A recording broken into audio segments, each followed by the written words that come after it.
iHostage. I thought this was really interesting. It definitely went in a way that I wasn't expecting. I loved the kind of setup that it was almost seeming like a documentary, and then you get a little bit of creepiness, obviously, with her being kind of stalked through all of um, uh, the like foliage and the leaves, and you can see somebody obviously doing some kind of surveillance on her. And then once she got into the cabin, though, like that was a definite different direction than I thought everything was going to go. And it was really, really interesting and intriguing, because once she was first kidnapped and everything and like tied to a chair in the middle of nowhere, I think you kind of can make an assumption about where you think the film is gonna go. But then for me personally, like it honestly just did not go in that direction. And to have all of these things kind of flash in with like either exhaustion and kind of demi dreams, or if there was kind of, maybe there were drugs involved. I think they like showed a needle at one point.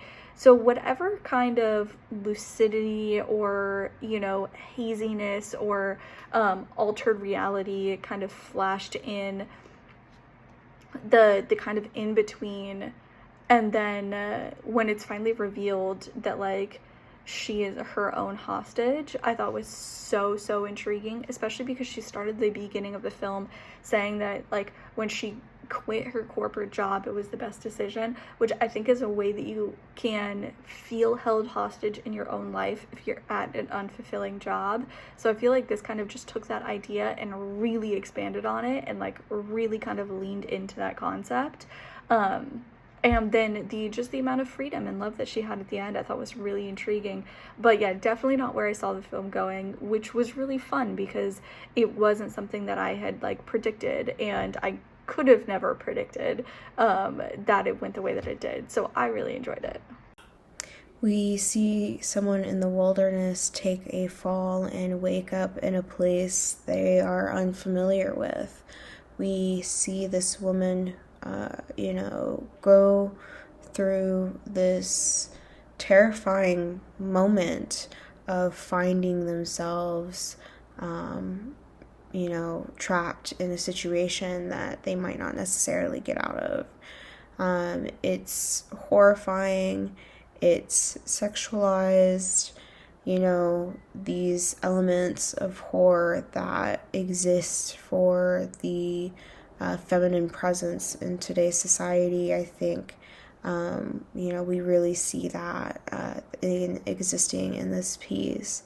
And what really makes it an interesting development and dynamic that within the piece is the double exposure that the filmmakers decide to use during this terrifying encounter. We get to see this moment of true fear of being displayed in real time for this character. And while doing so, we get this, double imagery of her experience, but then the pieces of nature that she was finding herself, like the peaceful moments before, everything fell for the worse. Those final moments that you get to appreciate, those moments of gratitude, of, just being in nature and taking a breath itself. We get to have those reminders in a terrifying experience. This was such an interesting concept for this film, the idea that you can hold your own self hostage. And I think it's something that a lot of people do, that they hold their own selves back. And the way this is depicted on screen is so innovative.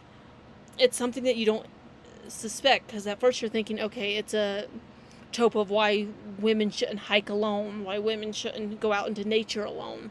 You're thinking that at first when she's kidnapped. But the twist of it, that she's kidnapped herself, that she's holding herself back, was something I didn't see coming. It's something that I really do think is so innovative, and it's a theme that I think especially is true for women, that we hold ourselves back a lot. And it's time to stop worrying what everybody else thinks. It's time to just live for ourselves. And the theme of this film is so brilliant that it really works on that level to show it's time to free ourselves and just live for ourselves and to do what makes us happy, whether it's for a while or for ever, and just stop worrying what other people think.